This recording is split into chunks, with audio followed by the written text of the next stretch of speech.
E aí vamos... Rodera 13 mandou R$ 10. Quais os principais impactos da ludopatia na vida pessoal, social e financeira do indivíduo? Aí, ó, sobre bets, Aham, vício sim, em sim, claro, apostas, claro. né? Essa é uma pergunta muito longa, muito extensa. Eu diria assim, o principal impacto, o maior de todos, é o afunilamento existencial. Por quê? Porque a gente faz muita coisa na nossa vida. E tem alguns comportamentos, como por exemplo, cheirar cocaína, que eles vão ganhando uma importância tão grande em relação aos outros comportamentos que quando você para pensar o que é a sua vida, ela é cheirar cocaína com o resto em volta. Faz sentido. E o problema maior das bets, do ponto de vista mais fundamental, ou qualquer outro jogo de aposta, é que quando você tem uma tendência ao vício, toda a sua existência passa a ser periférica a esse comportamento. E agora vem a outra parte, que é a parte que aí ela é pingo nos is. E isso daí, em geral, ganha essa característica, não por uma questão meramente comportamental. Ah, é porque eu gosto de ir lá jogar. Não, é porque você vai fazer isso e aí você fica sem grana, aí você se endivida, aí você quer resolver o problema da dívida ganhando numa bet. Que é claro que a ideia mais idiota do mundo, sabe o tal da idiotice? Porque se você parar para pensar, a indústria como um todo só existe porque você soma todos os prêmios, tira uma taxa, um corte imenso, paga os impostos e o resto você distribui para os outros. Portanto, entra muito mais dinheiro na somatória dos valores alocados pelos apostadores do que sai dinheiro para pagar quem ganha, né? Para pensar por que existe a indústria. Entende? Entra 90, sai 10. Entra qualquer coisa assim, sei lá se é de 9 para 1, sei lá de quanto que é. Mas a assimetria é brutal. E aí está o problema.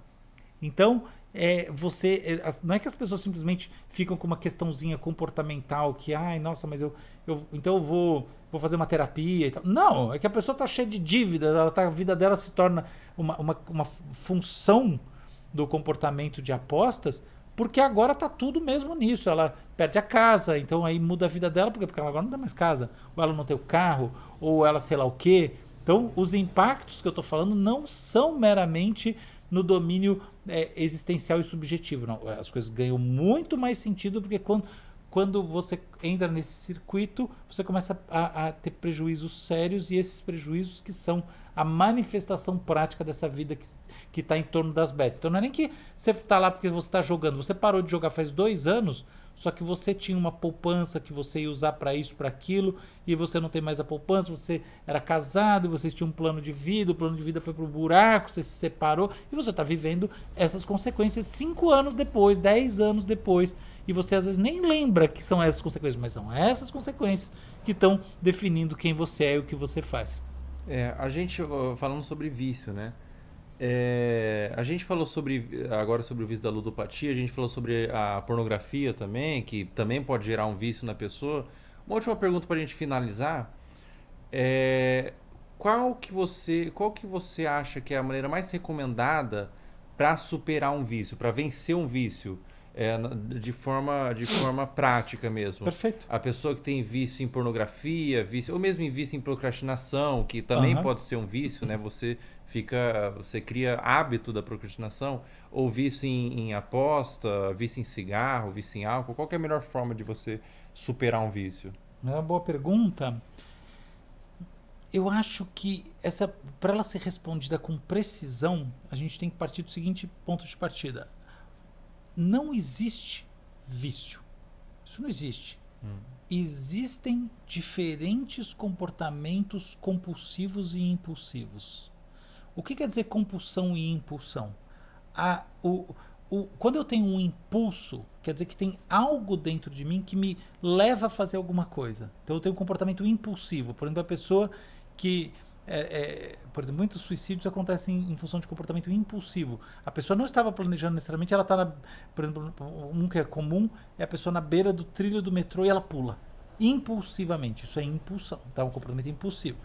E o comportamento compulsivo é um que recorre na mesma coisa. Então o comportamento compulsivo é do sujeito que vai lá e fica lavando as mãos muitas vezes porque ele pensa que as mãos estão sujas porque ele tem transtorno obsessivo compulsivo, tá bom? Então, justamente o transtorno obsessivo compulsivo é a característica, é é a unidade nosográfica, vamos dizer assim, é o transtorno mental típico desses comportamentos que recorrem. Um vício, não necessariamente, emerge de um transtorno psiquiátrico.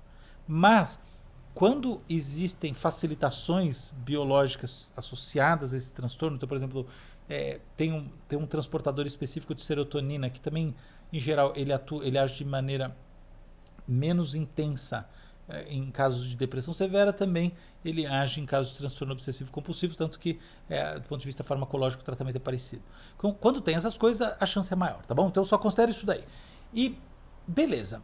Então, ou seja, as pessoas, por uma questão existencial delas, de como elas são mais fáceis ou mais difíceis de entrarem em comportamentos compulsivos.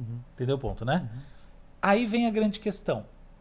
Quando essa tendência ela é muito forte no que vem de dentro, em outras palavras, o sujeito tem um TOC, tem um transtorno obsessivo compulsivo, seja muito bem caracterizado ou ainda mais leve, num caráter de características muito mais sindrômicas, mais bem mal definidas, mas tem um negócio, o tratamento mesmo de algo muito simples exige medicação. Por que exige medicação? Não é porque se eu não tomar um remédio não vai funcionar. Não. É porque se você tomar um remédio vai funcionar 100 vezes mais rápido, mais fácil.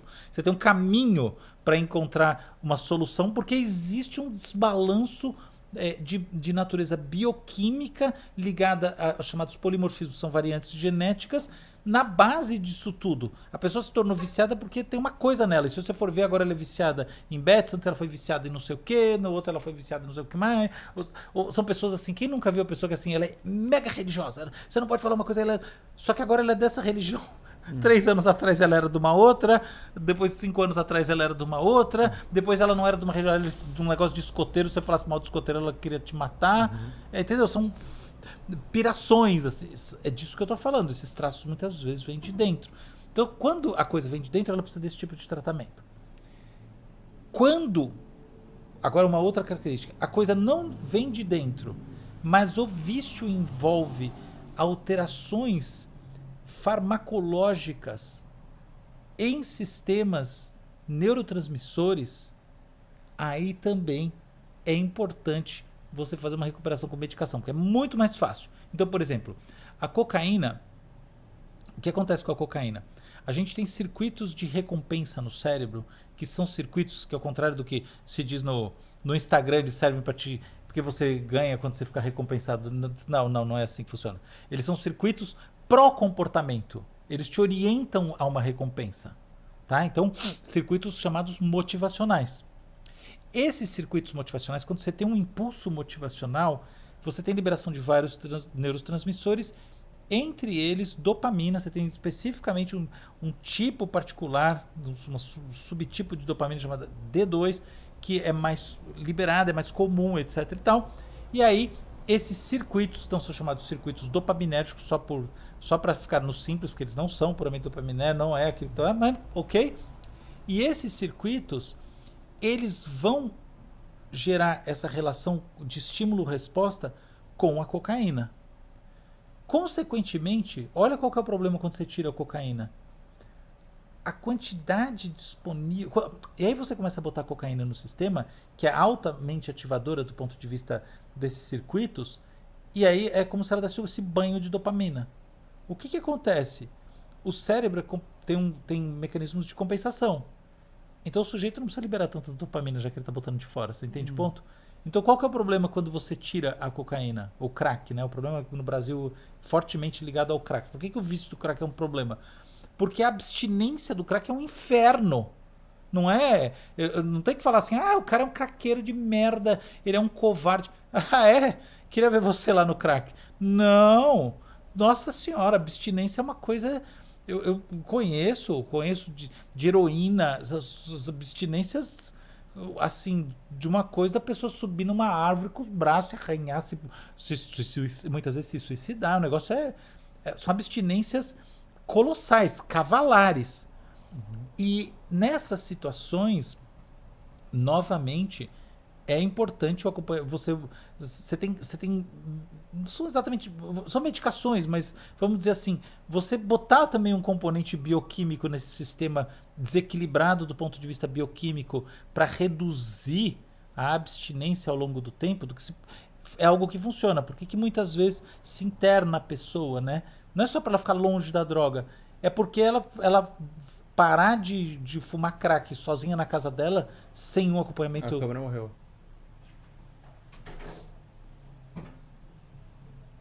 Sem esse tipo de apoiozinho, é mais difícil. É 1 milhão de vezes mais difícil. Então, estão casos aqui extremos em que o que eu recomendo de novo, acompanhamento médico, farmacológico, porque senão o negócio fica muito complicado. Agora tem todo esse outro meio, que são os casos clássicos, que é o 90%. Eu gosto dessas exceções, porque na hora do vamos ver, se você cair na exceção, é bom você olhar e falar, nossa, o cara tá falando... Quem sabe você tem uma boa ação? Eu procuro um psiquiatra sério, pega todo o seu dinheiro e põe na sua saúde, que vai ser maravilhoso para você. Mas tem esse outro 90% aqui, que não é isso. É o vício no sentido do comportamento recorrente e irresistível, puramente no domínio psicológico. E o que é necessário você fazer nessa hora? A principal coisa, assim, o elemento central, é construir uma rede de apoio que permita, que dê, assim, crie os pontinhos, os check-in points, para que você não recaia porque você está distraído, entre aspas. Porque as principais recaídas acontecem assim. Olha como é que é. O sujeito fala, não quero mais jogar. E aí faz um esforço, isso, aquilo.